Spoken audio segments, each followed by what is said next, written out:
बोलती पुस्तके. ज्यांना वाचनाचा नाद त्यांना बोलती पुस्तके घाली साद. आमचं चॅनल सबस्क्राईब करा आणि सबस्क्राईब करायला इतरांनाही सांगा. नमस्कार श्रोते मित्र हो, बोलती पुस्तके सादर करीत आहे ज्येष्ठ साहित्यिक चंद्रकुमार नलगे सर लिखित कादंबरी देवाची साक्ष. प्रकरण 15. दुसऱ्या दिवशीपासून तिचं कामावर येणं बंद केलं. रझिया मन झिंज्या धरून मारली. आमच्या आईनं आमच्या घरात दोघींचं येणं बंद केलं. वस्तीभर या गोष्टीचा बभरा झाला. कानावर पडतील तशी माणसांची मनं लिबलिबीत व्हायला लागली. सलमा दुसऱ्या दिवशी कामावर आली नाही हे पाहताच निळी गाडी दचकली. सर्वावरून काळा चष्मा फिरला. कधी नव्हे तो तुकाआबाजवळ येऊन उभा राहिला. तुकाआबा दगड दातेऱ्यात टाकत होता. दातेऱ्यात न मावणाऱ्या दगडावर बळ करून सुतकीचा घाव घालत होता. तुकाआबाच्या हाताच्या दंडाच्या शिरा आज टरटरून ताट झालेल्या दिसत होत्या. नाकाच्या शेंड्यावरून घाम टप टप गळत होता. तो चष्मेवाला एखाद्या भूताची काळी सावली माणसाच्या मागं उभी असावी तसा त्याचा तिथला वावर वाटत होता. तो फारसा बोलत नसे, काळ्या चष्म्यातून पाही. त्याच्या त्या वागण्याचा माणसाला वचक वाटे. तिथल्या परिसरात त्याची छाया वावरे. तिथलं वातावरण दबल्यासारखं वाटे. बोलतानाही माणसाचा शब्द घुसमटल्यासारखा निघे. मोकळं वाटतच नसे. त्या दिवशी तर त्याची सगळीच हालचाल करडी वाटत होती. कामावरची माणसं पेटत असल्या सुरुंगाजवळ उभी असावीत अशा भीतीनं या दडपणाखाली हालचाल करीत होती. मोकळ्या माळावर असूनही श्वास कोंडून गेल्यासारखा वाटे. समोरची पत्र्याची घरं हातपाय आकसून तळत्या उन्हात उभी होती. तरी त्यांना दिवस मावळूच नाही असं वाटत असावं.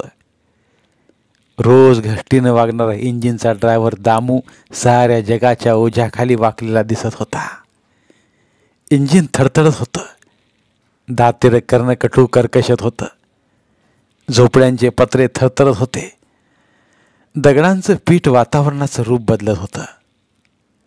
अंगावर उडलेल्या दगडी पिठानं अंगाच्या घामानं मनाचा चिखल चिखल होत होता. सुरुंगाच्या खाणीत सुरुंगावर सुरुंग उडत होते.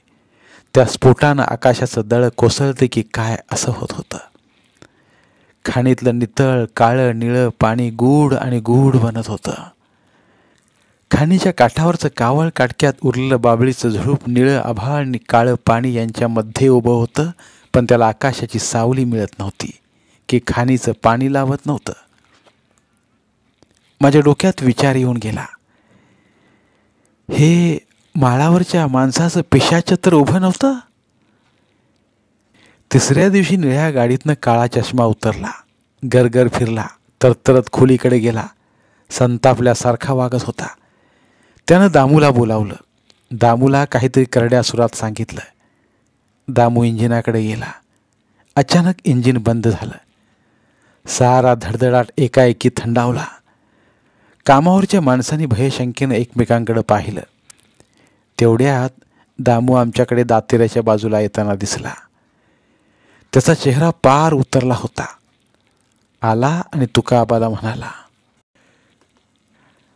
तुमच्या वस्तीवरच्या माणसांना कामावरनं जायला सांगितलंय मालकानं, कायमचं. धक्काच बसला. तुकाआबाच्या हातातली सुतकी आपोआप गळली. उद्ध्वस्त झालेल्या वस्तीचं रूप तुकाआबाच्या डोळ्यात उभं होतं. काळजाचं पाणी झालं. डोळ्यात भरून आलं. आमच्या तुकाआबाच्या आणि दामूच्याही. तुकाआबानं आपल्या भावना लपवण्याचा प्रयत्न केला. घाम पुसला. अंगभर उडालेलं दगडी पीठ झाडलं. सारी मोठ्या कष्टानं वस्तीकडे फुटलेल्या वाटेला लागली. लाचारीनं वागणारा तुकाआबा नव्हता.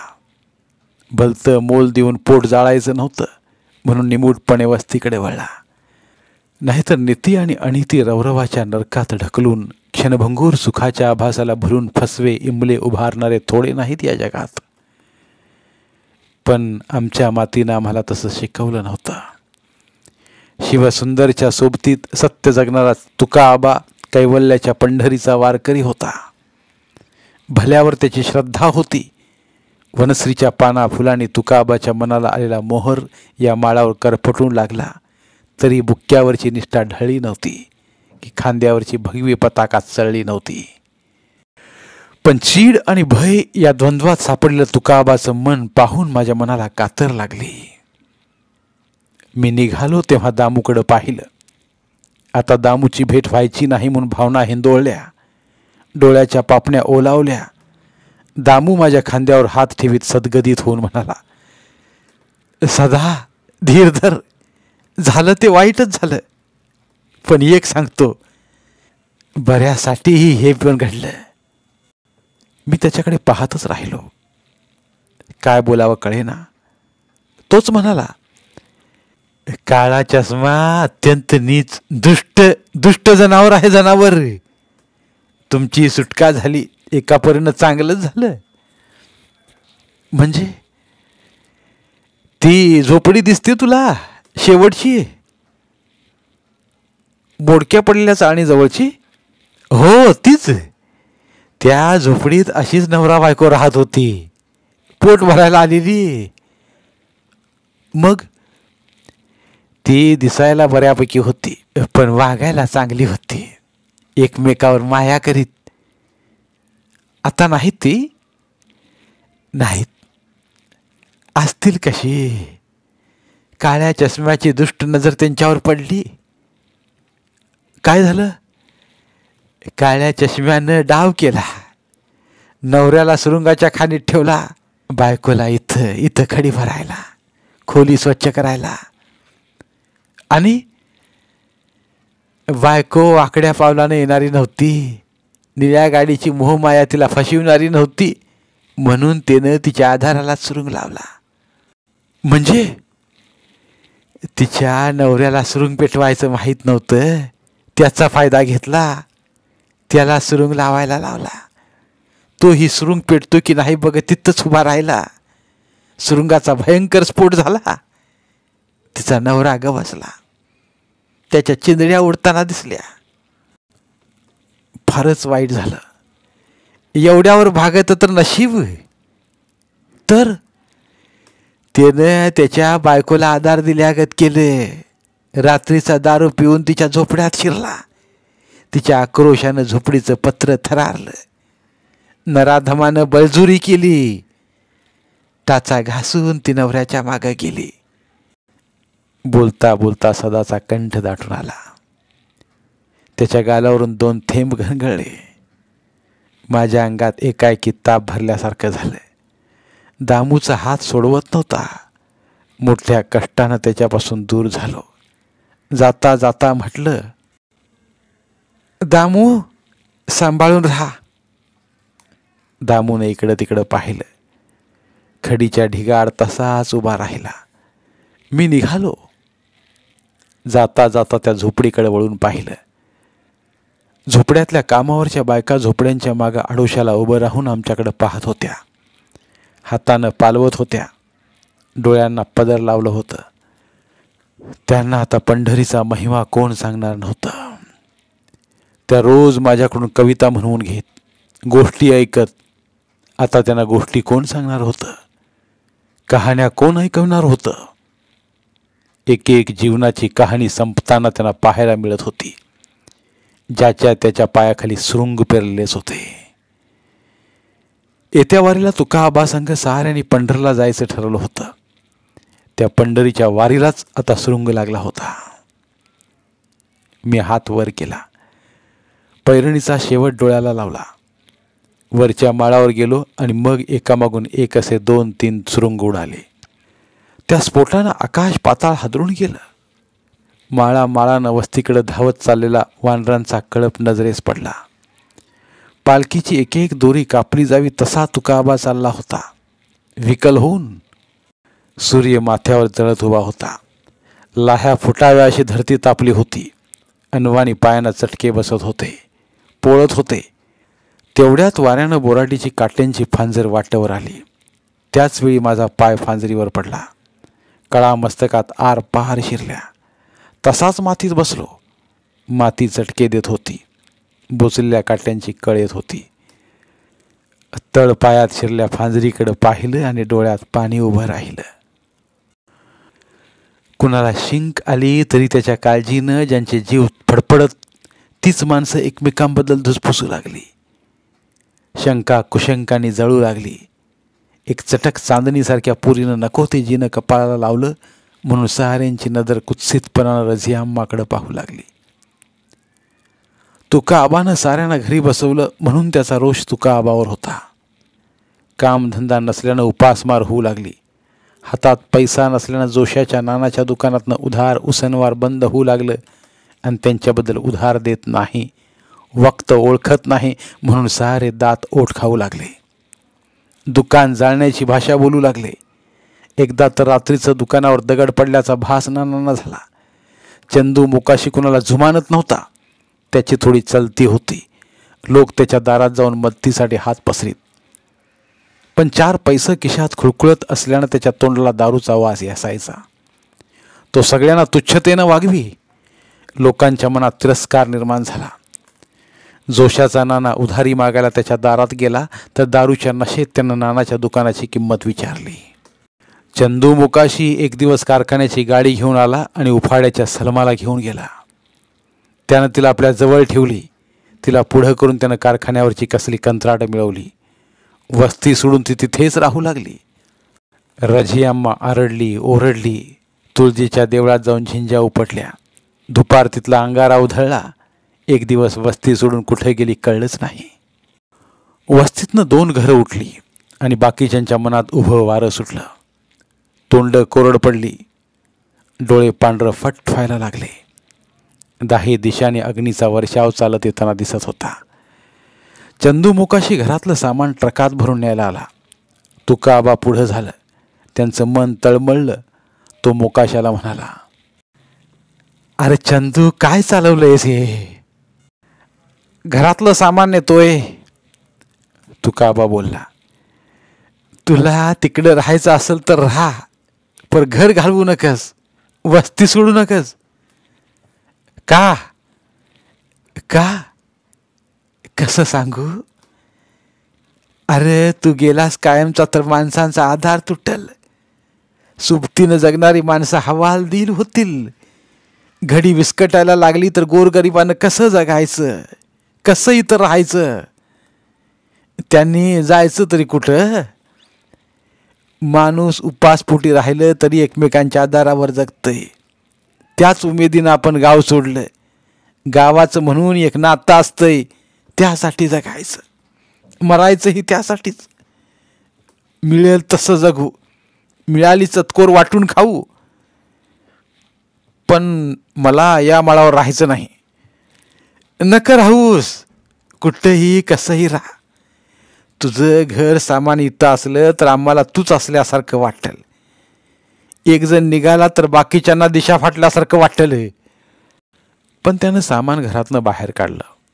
ट्रकात भरलं. सारी वस्ती उदास मनानं ते बघत होती. त्यानं जेव्हा घरचा पत्रा काढायला सुरुवात केली तेव्हा तुका आबा पुढं झाला व म्हणाला, चंदू, घराचा पत्रा नका काढूस. घर तसंच राहू दे. वस्तीच्या रूपाचं बेरकं रूप नको करूस. वाटलं तर त्याची किंमत भरून देऊ, पण वस्ती उद्ध्वस्त करू नकस. तुका आबा कळवळून बोलत होते. पण चंदू मुकाशानं लोखंड पत्र्याला लावलं. पत्रा उचलला. त्याचा एक खिळा उडाला आणि तुका आबाच्या कपाळावरच लागला. लागलेल्या ठिकाणी रक्त आलं. ते रक्त ओघळत वारकऱ्याच्या कपाळी लावल्या गंधात मिसळलं. मी ते पाहत होतो. मन घाबरलं होतं. डोक्यात विचार आला, एक जण असं उठून जाऊ लागलं तर आपण एकटे पडू. जायचं कुठं? बाकीच्यांच्या घरात करती माणसं होती. आपल्या घरात आई तशी, मी हा एकटा. ना कुणाची ओळख ना पाळख. उठून जायचं कुठं?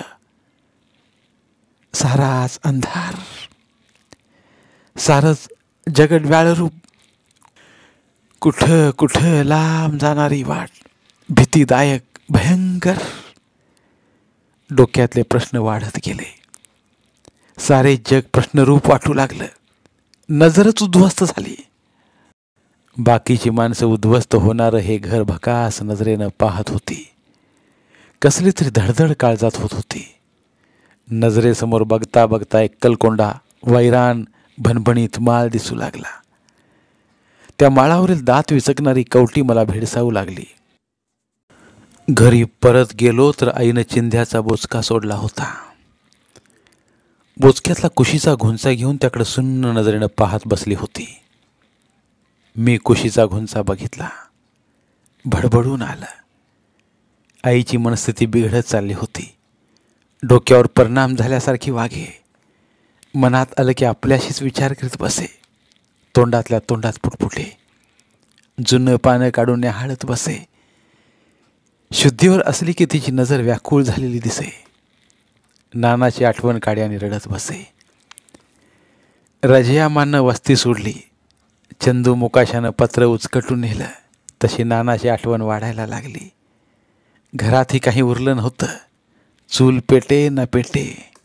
उपास तपास घडायला लागले. मनाला कड यायचे. नानाच्या आधाराची भूक वाढायची. वाटायचं नाना कुठं गेला असेल. त्याला आमची आठवण होत नसेल. एवढे कठोर नाहीत नाना. होत असेल आठवण. स्मरण झालं की पीळ पडत असेल आतड्याला.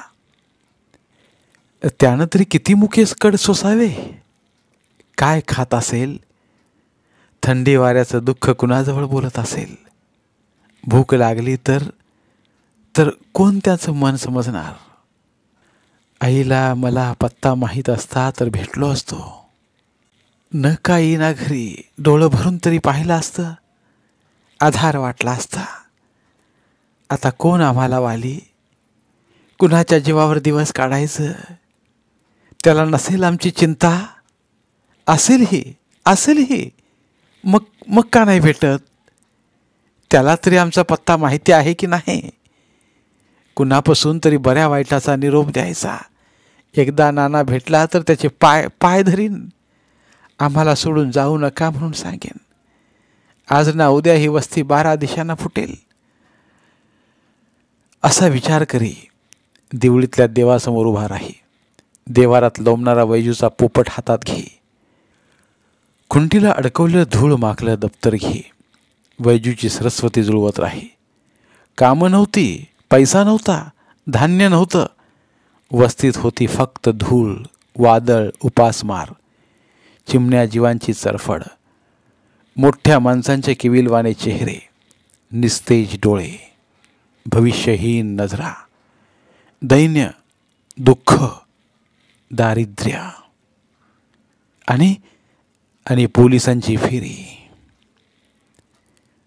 आता त्याने नाना बेपत्ता झाला म्हणून उगाच संशय धरलाय. त्याच्या शोधाचं निमित्त करून वस्तीत शिरतात. शरीराला आणि मनाला भोकं पडतील अशा त्यांच्या नजरा गरागरा फिरतात. घरात तपास घेतात. बाया माणसांकडे दृष्टी रोखतात.